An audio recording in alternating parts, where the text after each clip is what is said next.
Hablemos de los criterios para determinar el sector informal. Según el INEI, menciona que existen 3 criterios para identificar este sector informal. ¿Cuáles son? 1.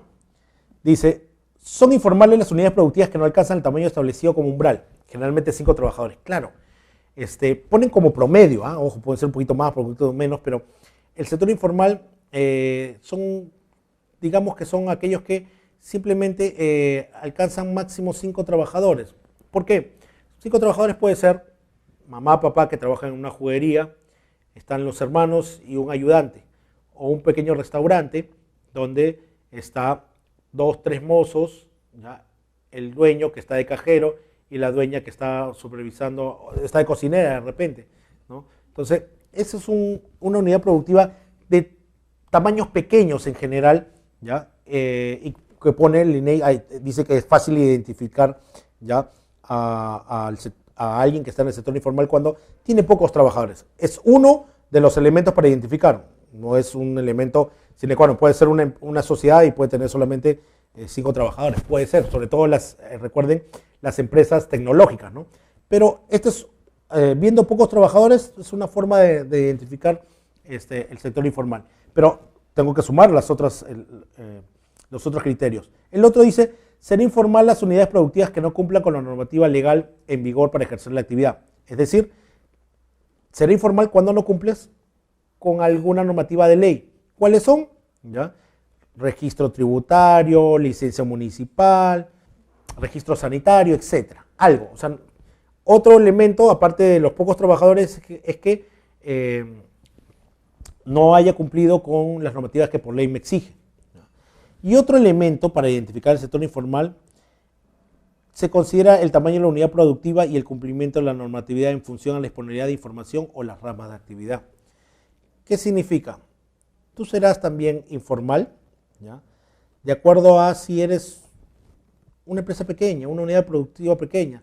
Si tú dices que entras del sector alimentación y vendes desayuno en las mañanas para un grupo de personas, eres una unidad de producción pequeña, ¿no? Y que la información que podrías dar como empresa o para la rama de actividad es casi nula, ¿no? Por ser ni siquiera, esto entra de las micro para abajo, ¿no? Las microempresas, hasta las microempresas tienen cierta información, pero si eres una empresa informal, ¿ya? La información la información de la cual tú podrías proporcionar para el mercado o tu rama es poca, ¿no? Si cumples más de 2 de estos criterios, podemos identificar fácilmente el sector informal. Empleo informal, llamado también informalidad laboral. Es el otro elemento, ¿ya? Que ya habíamos visto que era parte de este sector informal, ¿no? De esta economía informal, perdón. El empleo informal es más fácilmente identificable. Según la OIT, ¿ya? Están relacionados a los que no están sometidos a regulaciones estatales, a regulaciones de un país, que no cumplen con la normativa internacional, ¿ya? Y lo que está estipulado por ley. En pocas palabras, el empleo informal, chicos, son aquellos que no cumplen con darle los beneficios que por ley le corresponde al trabajador. Y hemos venido hablando esto de los beneficios que le corresponde al trabajador y se lo queda al empleador. Estamos hablando de la plusvalía. Estamos hablando de que este empleo informal no tiene acceso a seguridad social, no tiene acceso a vacaciones, no tiene acceso a licencia, no tiene ningún beneficio, ni en temas de beneficios como lactancia, escolaridad, no tiene beneficios como gratis, CTS, etc. ¿Ya? Entonces, son generalmente empleos ocasionales, ¿no? O empleos de corta duración. El informal tiene esa característica. Claro, el informal es mucho más largo, lo que quieran, pero la mayoría son de corta duración y temporales, nada más. Ahora, el empleador en el empleo formal es una empresa constituida en una sociedad, ¿ya?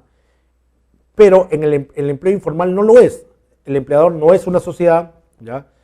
Es una persona o miembro de un hogar que da trabajo asalariado a una persona. Recuerden que esa persona, dueño de casa, de un hogar, que tiene un negocio propio, lo que te va a generar es un trabajo asalariado informal, porque no tiene el trabajo lo haces fuera del local, en la calle, ¿no? Haces comercio informal, o no está reglamentado por los temas laborales, o por algún motivo no se respeta alguna normativa de la ley. Por ejemplo, ya existe la ley las leyes laborales para los trabajadores del hogar, ¿ya? Pero la mayoría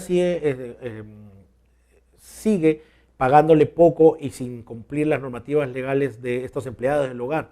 Entonces no está haciéndose respetar lo que ya está por ley, no se cumple o está fuera de reglamento laboral actual, ¿ya?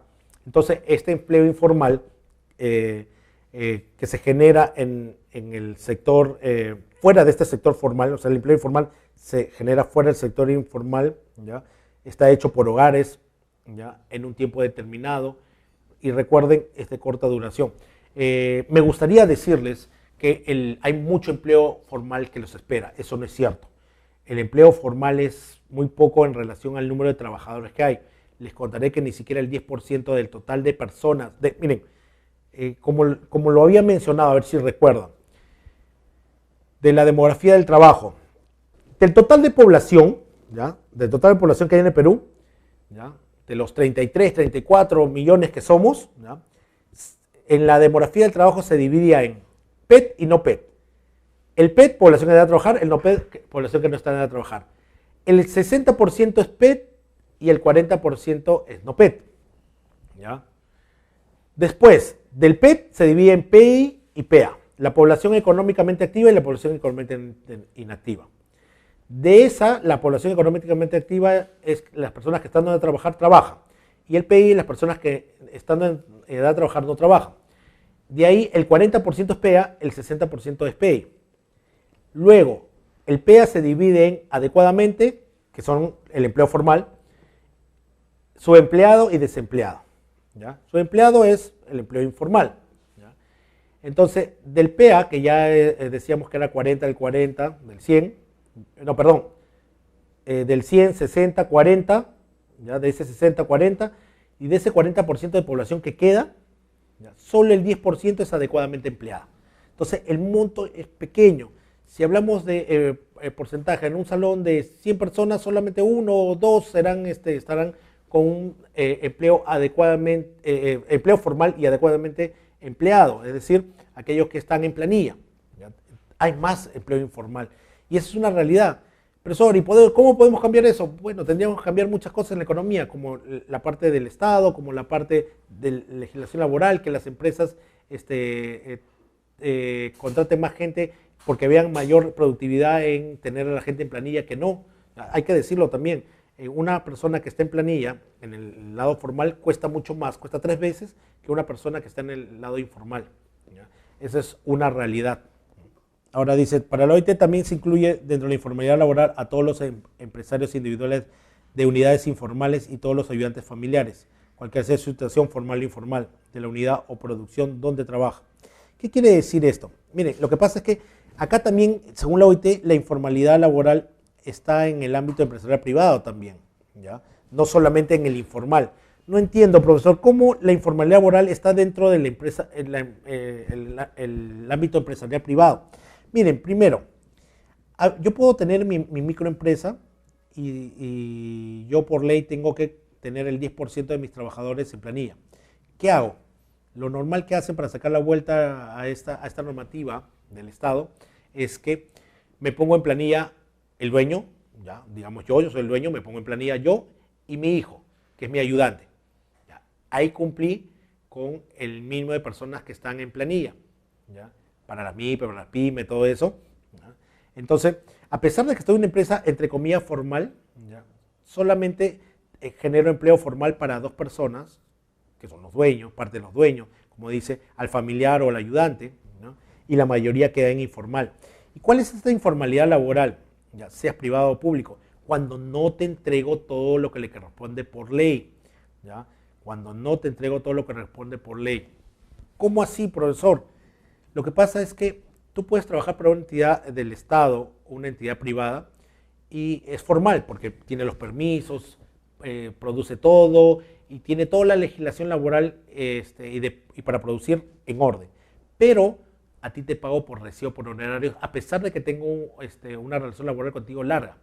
Lo que pasa, vuelvo a decirles, alguien que está en un empleo formal tiene que estar en planilla, y el estar en planilla tiene un valor de 3 veces a una persona que no está en planilla, que le paga por recibo por honorario.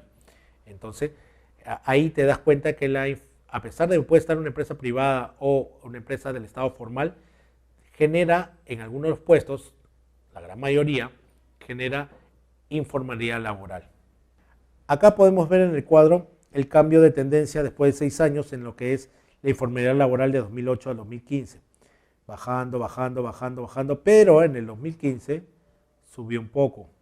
Lo que se ve es la reducción de la informalidad en el 2015 y se incrementa ya de 72.8 a 73.2, afectando a 11 millones de trabajadores. Entonces, se venía bajando el tema de informalidad laboral, pero ha vuelto a subir, ¿ya? Y esto es una tendencia en los últimos años. Bajar, bajar, pero ha subido un poco. Ahora hay que ver por qué ha generado aumento de la informalidad laboral y cuál es la solución para adelante.